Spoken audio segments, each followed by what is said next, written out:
Just look around you for a second. The clothes you're wearing, the phone or computer you're watching this on, pretty much everything in our modern lives exists because of one single explosive period in history. A moment that didn't just change things, it completely remade the world from the ground up.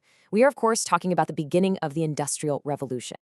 Yeah, this is probably the image that pops into your head, right? Skies full of smoke, towering factories, a world of steel. But this reality didn't just appear overnight. Not at all. It was more like a chain reaction, a series of dominoes that, once they started to fall, would change life on this planet forever. To really get just how massive this change was, we have to rewind. Before all this, life was fundamentally different.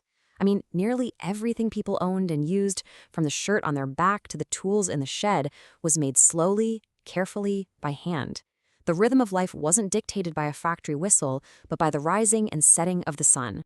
So what exactly was the Industrial Revolution?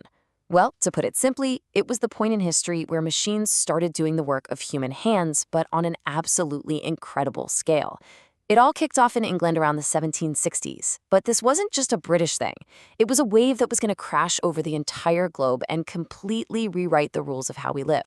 Now, you might think a story about industry starts in a noisy, crowded city, but it doesn't. The very first domino to fall wasn't in a factory at all. It was out in the quiet English countryside. That's right, the revolution began on the farm. The first big change was a total shift in how people even thought about land. For centuries, farming was a community affair, with small plots worked by village farmers. But then, wealthy landowners started buying up all that land, fencing it off into huge private fields. They called this the enclosure movement, and it basically ended a way of life that had existed for generations.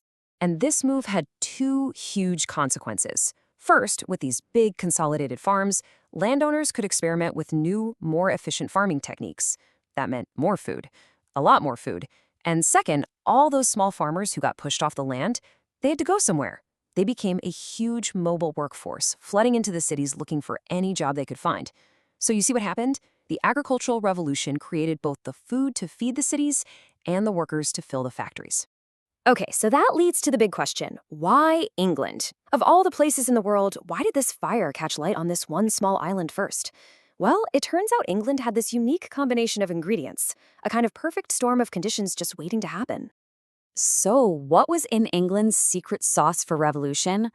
It really all boils down to two key things: what was literally in the ground and what was in the bank. First up, the raw materials. England was basically sitting on a jackpot of coal and iron ore, the actual fuel and building blocks of industry.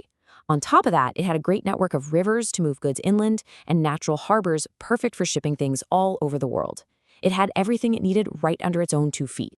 But here's the thing, having a bunch of rocks in the ground is useless without money and ambition. And England had both in spades. It had a class of business people willing to invest in risky new ideas, a solid banking system to loan them the money, and a massive global trade empire that created a constant demand for new, better stuff. It wasn't just about having the materials, it was about having the will and the cash to actually do something with them.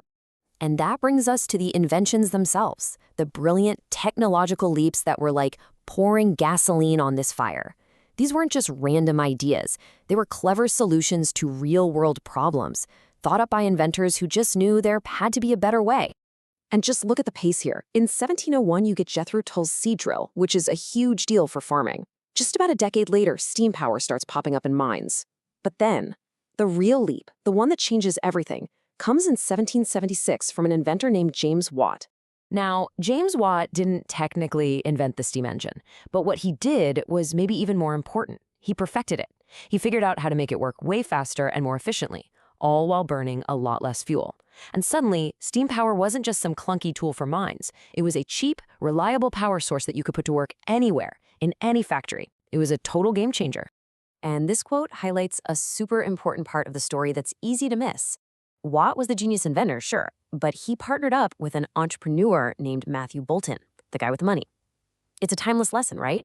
World-changing innovation almost never happens without both the brilliant idea and the capital to bring it to life. So with a brand new power source and a whole new workforce, the world itself just started to move at a different speed. And nowhere was this more obvious than in how we got around. See, that steam engine didn't just stay put in factories. They put it on wheels. The creation of the steam locomotive and the railroad was nothing short of revolutionary. This was the physical network, the veins and arteries that connected this new industrial world, shrinking distances and literally reshaping the landscape. And the impact was just immense. First, railroads fueled even more growth by giving factories a cheap way to move raw materials in and finished products out. Second, they created hundreds of thousands of new jobs. Third, they boosted other industries you might not think of. Suddenly, fresh fish from the coast could be on a dinner plate in a city hundreds of miles inland the next day. And finally, they connected people, making it easy for folks from the country to move to the city for work. A fire this big was never going to stay in one place. The ideas, the technology, the sheer ambition that was born in Britain, it was about to cross oceans. The revolution absolutely went global, and it took hold in a huge way in the United States. Americans didn't just adopt British technologies like the railroad, they started innovating at a blistering pace themselves, adapting the revolution for their own vast continent. And that wave of innovation just kept on rolling in America. You've got McCormick's Reaper, transforming farming. You've got Samuel Morse's telegraph, which basically destroyed distance for communication. Then came things like the sewing machine and the telephone, which started to reshape daily life itself. The fire that was lit in England was now a global blaze. That it is so important to remember what our sources tell us here, all of this incredible progress, it had a dark side.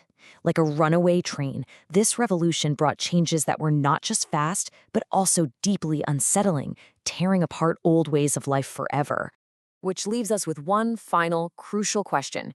This era of smoke and steel undeniably built the foundations of the world we all live in today. The progress was incredible, but it also came at a tremendous human cost, brutal working conditions, massive social upheaval. So as we look back, we have to ask, what was the true price of all that progress?